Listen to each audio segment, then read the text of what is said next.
I entered into an arranged marriage. My father-in-law is a successful businessman, owning several grocery stores. My mother-in-law is quirky and reticent. After a miscarriage, my relationship with my husband started to cool, leading to his affair. During this tough time, it was my unusual mother-in-law who came to my rescue. My name is Jane. I'm 33 years old. I married 10 years ago and have been living with my husband's parents and my husband ever since. We don't have any children. I had an arranged marriage with my husband, Daniel. Back then, I lived with my parents and brother, a family of 4. My family has long resided in our local community, and my father was the president of the neighborhood association. This meant we often had people coming over for favors or advice. One day, a matchmaker, a lady who enjoyed setting up men and women, came for a consultation. It's a role you don't hear about much these days. She mentioned that the sole heir of a local supermarket chain was looking for a wife and asked if we knew any suitable candidates. I was serving tea and snacks, thinking it was none of my business, so I was shocked when my dad suddenly asked, "Hey, Jane. How about you try meeting him?" Indeed, I had never been in a relationship and didn't seek employment after graduating from community college, instead helping with housework. But that was because our house, with frequent visitors, was too much for my mom to handle alone. I learned a lot from her, from cooking to various household chores. My hobbies are cooking, reading, and crafts. Perhaps my father worried about his introverted, indoor-loving daughter meeting men in the future. He said, "The son of a supermarket founder who owns several stores, 30 years old, isn't it a good match? Why not meet him at least? He's quite a catch, you know," and showed me a photo. The photo did make him look sincere and likable. Most of all, he resembled my favorite actor. Even the matchmaker chimed in, "Jane, you would be perfect. You two would be an ideal pair." I started to say, but only to be interrupted by her saying, "If you don't like him, you can always say no after the meeting." I felt the pressure and complied. Even my mom joined in, "It's fine. If you don't like him, I'll turn him down for you. Just go and enjoy a nice meal," and took me shopping for a new dress at the department store. She scolded me, "You really show no interest in men or makeup. Your father is worried, you know." The following year, my father was retiring as the neighborhood association president, and my brother was getting married, bringing his wife to live with us. My parents probably worried about my place in the house diminishing. They thought it'd be better for a daughter like me to marry into a good family. On the day of the meeting, I got my hair and makeup done at a salon and wore the dress my mom and I chose. I looked like a different person. "You're much prettier than your photo," said Daniel, who resembled the actor Brad Pitt. While the matchmaker was quickly introducing us, I barely heard anything. Then I heard her say, "I'll leave you young folks to it." "I can't believe she actually said that line," I said, surprised. Daniel chuckled and replied, "Well, you don't hear that much these days. She's from the old school." His smile was charming, and I wondered why someone like him would resort to an arranged marriage. Seems like my face gave away my thoughts, as Daniel explained. "That lady is an old family friend of my dad. Knowing I wasn't married at 30, she kept pestering me to have an arranged meeting. I came only to fulfill my duty, as my dad said, but I'm glad I did because you are a wonderful person." Hearing that, I couldn't help but say, "Me too." It was a bit frustrating to go along with the matchmaker's scheme, but Daniel and I decided to get married. The wedding and reception were lavish, with many guests, and we went to Europe for our honeymoon. After the whirlwind of dreamlike days, my new life at my husband's home began. My father-in-law was a robust, cheerful man who seemed very dependable. My mother-in-law was quiet, often staying in her room. I was surprised that a housewife would have her own private room in such a big house. Right after I moved in, she told me, "I'm not good with housework, Jane, so I'll leave it to you. We have a cleaning service twice a week." I had thought that as a daughter-in-law, I'd be closely instructed on cooking and cleaning, the household ways. My mother-in-law, true to her word, didn't involve herself in the housework at all. She ate the meals I cooked without a single complaint and retreated to her room after eating. I felt she didn't dislike me, especially when she would sometimes make tea at 3 p.m. and share delicious ordered-in sweets with me. Make the tea with boiling water. Wait until the tea leaves fully open. The tea she made always smelled wonderful and tasted great. Usually not much of a talker, she spoke quite a bit during these moments. "What do you usually do in your room?" I asked her one day, gathering my courage. "I do some research on my computer, read books, and watch movies," she replied. She was so different from my mother, who was always busy with caring for others and household chores. "Do you think it's a luxury for a housewife to have her own room?"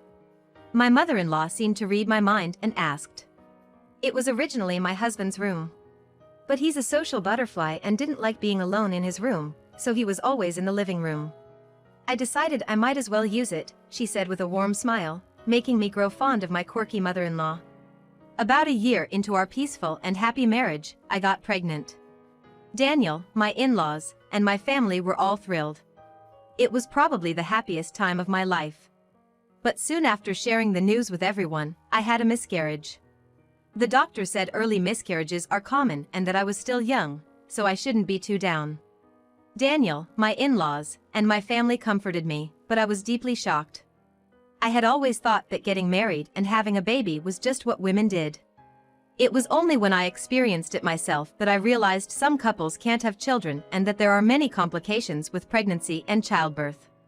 "I'm so sorry," I said to my in-laws. "Why are you apologizing? You're the one who's suffering the most," my mother-in-law said, embracing me. Her kindness was a great comfort to me. I read many stories online and in magazines about women who got pregnant and had successful births after miscarriages.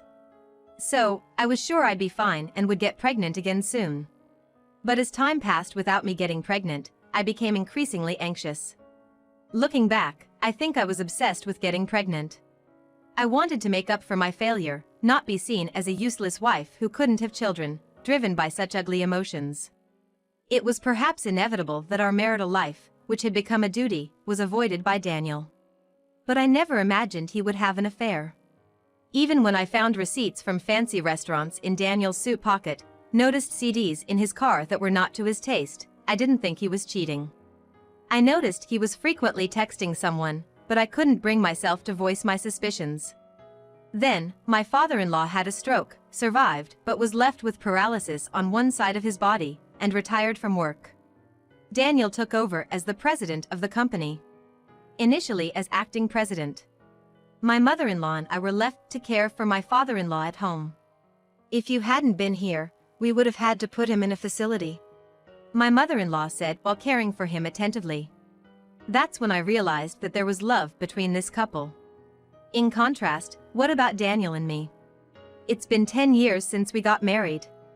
Now we sleep in separate bedrooms and barely talk, not to mention having a marital relationship. Daniel, busy with his new role as president, started coming home less often.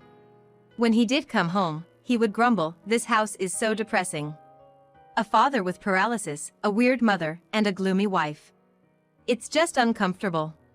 Recently, I became certain that Daniel was having an affair. He would brazenly talk on the phone with another woman at home, pretending she was a business associate. But I could tell from his expression that she was not. Where did I go wrong? If only I hadn't had the miscarriage. It's pointless to think about it now, but maybe I shouldn't have been so desperate to get pregnant again? Was it wrong not to confront Daniel when I first suspected him of cheating? By the time I realized it, it felt like it was too late to fix anything. One day, I unfolded a piece of paper from the pocket of Daniel's suit when he returned from a supposed inspection trip. I felt like the world went dark before my eyes, and I nearly collapsed. It was a child's drawing of a father, seemingly drawn by a 4 or 5-year-old. The cute drawing with the word "Daddy" written in shaky letters painfully gouged at my heart. "Hey, what are you doing? You look like a thief," Daniel coldly remarked as he entered the room. "Ah, I see. She must have put it in my pocket without me knowing. Kids, you know, can't help it," he said nonchalantly upon seeing the piece of paper in my hand. "You knew, didn't you? That I have another woman." "I knew, but I didn't know about the child." The existence of a child he had with someone else, something he never had with me, crushed me. "Yeah, kids are adorable. You're pretty much like a housekeeper now, so you can leave if you want. I'll give you some alimony," he said, implying that if I left, he'd probably remarry his mistress, who already had his child. It might even be better for this family. The next morning, as I prepared his breakfast with a tear-streaked face, Daniel clicked his tongue and left for work without eating. After cooling down my swollen face to a presentable state, I went to my father-in-law's room, where I was embarrassed to see Mr. Smith, who looked surprised for a moment upon seeing my face. Mr. Smith has been my father-in-law's secretary, more of a personal secretary than a company one, a man in his mid-40s. I've known him since I married into the family 10 years ago, but never saw him smile. He's always impeccably polite and unflappable. "As for me, I'll take my leave now," he said, as usual. I resolved to tell my in-laws what I had decided the night before. "There's no need for Jane to leave," my mother-in-law said without changing her expression. "But the one who broke the rules first was our son. You've done nothing wrong. If I had to say, it's 80 to 20, no, 90 to 10 his fault. But we couldn't have children. That doesn't matter. You're a good daughter-in-law. And if you leave, it'd be hard for me to take care of him alone," she said as my father-in-law nodded in agreement. "Can I stay in this house?" "Of course, if you want to leave, I won't stop you. Make your own choice." Choose for myself. I've always been swept along, doing as told, pretending not to notice things I wanted to say. "I want to stay here." For the first time, I felt like I clearly expressed my own will. Half a year later, my father-in-law had another stroke in his sleep and passed away. My mother-in-law took charge as the chief mourner, not leaving it to Daniel. Daniel responded solemnly to the condolences but didn't seem very sad. After my father-in-law's death, I noticed something was off with my mother-in-law. Instead of staying in her room upstairs, she began spending more time sitting on the living room sofa, blankly watching TV. She wouldn't change the channel, just staring at the screen, not even laughing at comedy shows. Seeing her like this, Daniel said loud enough for her to hear, "Dad dies and she goes senile." "What a nuisance. How can you say that? Aren't you worried?" I challenged him, only to be met with a shocking response. "Instead of worrying about her, why haven't you left yet? Still after the inheritance?" I never even thought of such a thing, and his words saddened me. Then, my mother-in-law tried to go out to the garden, fell at the entrance, and badly sprained her ankle. We got a wheelchair for her, as moving around the house became difficult. The house is spacious, so she doesn't bump into things, but it's old and not wheelchair-friendly. Every time she got stuck on a small step, I had to lift the wheelchair. Seeing this, Daniel, returning from work, said nothing to help. "A sprain? She'll become even more senile if she can't walk. I'm totally against caregiving, so Jane, take care of the old lady until she dies, will you?" I lost my temper at Daniel's words. "What's wrong with you? Is that how a son should speak?" Yeah. Keep scoring points like that. "I'll give you a share of the inheritance, so keep it up," he said dismissively and left. Probably to the house where his mistress and child were waiting. I felt a surge of anger and frustration, on the verge of tears. Then, suddenly, my mother-in-law burst into laughter. "What? What's wrong?" For a moment, I thought she had really lost her mind. But then she spoke clearly. "Oh, it's so funny. What a foolish son. I've made up my mind. First, we'll start by selling the house." "What?" She pulled out her smartphone from her pocket and called Mr. Smith. As I stood there bewildered, she said, "Sorry, Jane. I was indeed feeling down after my husband died, but I wasn't senile. I was just thinking." "But you didn't react at all to the TV." "Well, that can't be helped. It's just not funny." Mr. Smith arrived with some documents. "The performance under Daniel as acting president has been poor. Not just the sales of each store, but employee morale is down too. A major cause is Kate, your retirement from management alongside the president, but Daniel's wasteful habits can't be ignored either," he explained, showing some data to her. Kate is my mother-in-law's name. "What? What do you mean?" I asked, completely taken aback. Mr. Smith responded, "Our company's actual manager was Kate. The company grew significantly thanks to the president's popularity and Kate's sense for business. And Mr. Smith, it's thanks to you as well. You compensated for what we as a couple lacked. So, the reason you stayed in your own room was... I could access all the store data and surveillance camera footage on her computer in that room. True, I did spend time reading books and watching movies, but that wasn't all I was doing. But why? Wouldn't a vice president role have been enough? Because I'm not cut out to be a leader, Kate said, looking into the distance. Probably picturing her late husband. I've seen Daniel's true nature and intentions. I can't entrust the company to him. I have no intention of handing over the land or the house either. Mr. Smith, would you like to be the president? Can the presidency be handed over just like that? No, I'm like you, Kate. I'm not suited to be a leader either. Well, that's a problem. Then, Jane, it looks like you should be the president. What? I couldn't believe what Kate was suggesting. A person like me with no business experience suddenly becoming a president was unthinkable.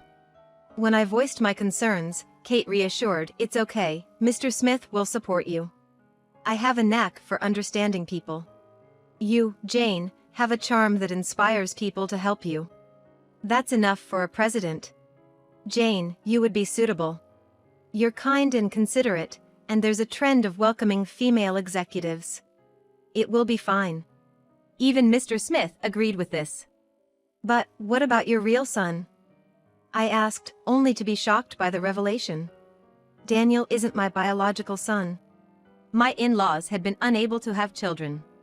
In those days, before infertility treatments were advanced, infertility was often blamed on women, and Kate had suffered a lot. Ultimately, the problem was with my husband, but by the time we realized, I was already over 40. So, we adopted a child from a distant relative with many kids. Daniel was already 5 when he came to this house, so he should know. Was that why he could treat her so terribly? Earlier, I said I had a knack for understanding people, but I guess I don't understand children. Oh, how dreadful. That would mean I raised him wrong, Kate said with a wry smile. Anyway, Daniel has failed as both a business leader and a family man. Mr. Smith has gathered irrefutable evidence of his infidelity. We will have him leave the company and this house. I realized that if Kate said it, it would surely happen. Mr. Smith, please start the process to sell this place quickly. I think a high-rise condo near the station here would be good for a new home. It's getting hard to climb stairs at my age. Wait, so the reason you've been staying in the living room recently is? I retired from management, but also, there's only one toilet on the first floor of this house. It's inconvenient for an elderly person. Kate said with a resigned expression. I found her slightly adorable in that moment. So, Jane, will you take the position of president? I will, I replied without hesitation, seeing it as a significant opportunity. An opportunity to change my personality and my life. On the day of my inauguration as president, Daniel burst in, looking furious. What is this? What's going on? Suddenly Mr. Smith tells me to leave the house, and it's being demolished. I'm the president, not this woman. What kind of joke is this? He was shouting in front of all the employees. You were only ever the acting president. Based on the company's performance and employee feedback during your tenure, it's been determined that you are unfit to lead the company. I said coolly. The result of practicing in front of a mirror the night before. Also, those expensive suits you tailored and your nightly splurges at high-end clubs were all with company money. That's embezzlement, you know. We could sue you for that. The employees murmured in surprise and some even laughed mockingly. Damn it! You will regret this. Daniel spat out like a villain and fled the venue. I apologize for the unsightly scene. I may lack knowledge and experience, but with your help, I want to make this a better company. Please, I ask for your support. When I said this, a warm round of applause erupted from the audience. After the ceremony, Daniel was waiting outside. Hey! Don't mess with me. What happened to the house? It's mine, or will be once that old lady dies. Violence is not acceptable, said Mr. Smith as he twisted Daniel's arm, who was grabbing my collar and yelling. Ouch! Let go! How dare you, a mere secretary? Even a mere secretary is far more competent than a former foolish son. Kate, who had recovered from her sprain, walked in steadily and said, "That house and land are already sold, and there's no place for you in this company anymore. You've been a son for a long time, so you'll get your legal share of the inheritance. Use that money to start over somewhere unknown." Emulating Kate's resolute attitude, I said, "Here's the divorce papers." I've already filled in my part, and thrust the papers at him. Finally, Mr. Smith added, "Oh, by the way, it seems that the child of your mistress isn't actually your son, Daniel. Perhaps you should check?" "What? No way, that can't be." Leaving a stunned Daniel behind, we walked away from the scene. Later, I heard from Mr. Smith that Daniel had confronted his mistress and, upon her easy confession, had thrown her out. Now alone, Daniel was reportedly spending his days in drunkenness. Even though he received a substantial inheritance, enough to open a new store. Mr. Smith told me this, but I felt no sympathy. "The view from the top floor is indeed the best," Kate remarked, looking out of the large window of our new high-rise condo. The building had commercial facilities on the first and second floors, including a supermarket, bookstore, florist, and even a hospital and veterinary clinic. The supermarket was a new upscale venture we had launched. If Jane and Mr. Smith would get together, I'd have no regrets left. Kate suddenly said, "Kate! You can't just say things like that." "Right, Mr. Smith?" "Indeed, Kate. Honestly, you're impossible." "I'm already 45, and Jane is only 35, Mr. Smith said, blushing slightly. "Oh, come on. A 10-year difference is nothing. Your father and I had about the same age gap. And Mr. Smith, you always seemed concerned about Jane whenever you visited." "Well, that was because Daniel's behavior was just too atrocious." I saw Mr. Smith flustered for the first time. 3 years later, much to my chagrin, or rather, delight, Kate's wishes surprisingly came true. I said I'd have no regrets, but now I do. "To see my granddaughter's face like this," Kate said, lifting the newborn girl in her arms. "She may not be related by blood," my now husband Mr. Smith remarked unnecessarily. "That doesn't matter. You and Jane are my precious son and daughter," Kate said with a smile, holding her granddaughter. I felt truly fortunate to have met these people.